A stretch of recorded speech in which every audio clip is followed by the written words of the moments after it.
ఇప్పుడు ఇంత జర్నీలో మీకు చాలా హ్యాపీయెస్ట్, మేము రెగ్యులర్గా ఇంటర్వ్యూలో అడిగే రెగ్యులర్ క్వశ్చన్ ఇది, very happiest moment and very sad moment ఏమున్నాయి? రెండు చెప్పండి. హ్యాపీయెస్ట్ మూమెంట్ అంటే మనకు చాలా ఉన్నాయి. అంటే నా ఫస్ట్ సినిమా సంతోషం అవటం, అది అందరికీ నచ్చటం, మిస్టర్ పర్ఫెక్ట్ నడవటం,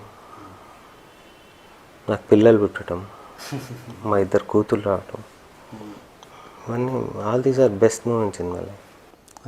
సాడ్ మూమెంట్, మీరు ఎప్పుడు మర్చిపోలేని సాడ్ మూమెంట్, అంటే పర్సనల్ లైఫ్లో అవ్వచ్చు, ప్రొఫెషనల్ లైఫ్లో అవ్వచ్చు. సాడ్ ఏం లేవు అసలు.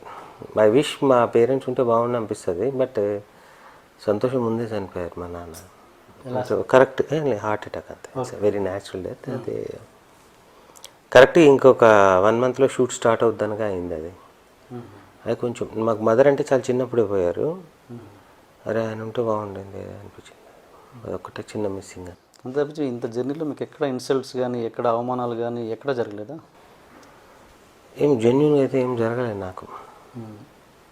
అవమానాలు అంటే ఏం చేస్తారు మీన్స్ ఎక్కడ మీరు అనుకున్నది కాకపోవడము డెఫినెట్గా న్యాచురల్గా జరుగుతాయి కదా ప్రతి ఇండస్ట్రీ. చెప్తామని వెళ్తాము, వినాలా లేదా అనేది వాళ్ళ చాయిస్.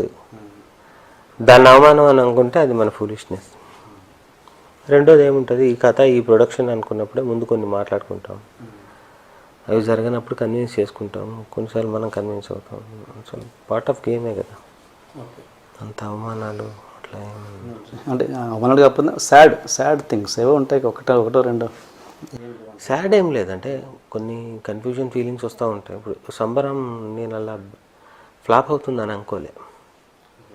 మిగిలిన నా ప్రతి ఫ్లాప్ సినిమా నాకు వారం ముందే ఆల్మోస్ట్ సిమ్టమ్ తెలిసిపోయేది, ఇది నడవదని. సంబరం ఒక్కటి మాత్రం నేను ఖచ్చితంగా నడుస్తుందని నేను ఎంతో ఇష్టపడ్డాను ఆ సినిమాని. ఈవెన్ చూసినప్పుడు కూడా ఇప్పుడు కూడా చూసినా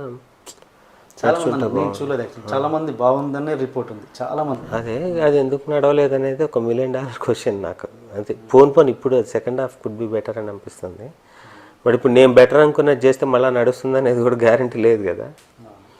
అదొకటే కొంచెం ఏం నడిచితే బాగుండేదేమో అనిపిస్తుంది. అయితే రసమై బాలకృష్ణ గారు ఒక పీరియాడిక్ స్టోరీ రాశారు. ఆయన ఒక లవ్ స్టోరీ ఆయన నాకు చెప్పారు. అదేంటంటే ఆయన చాలా లెంతీగా రాశారు.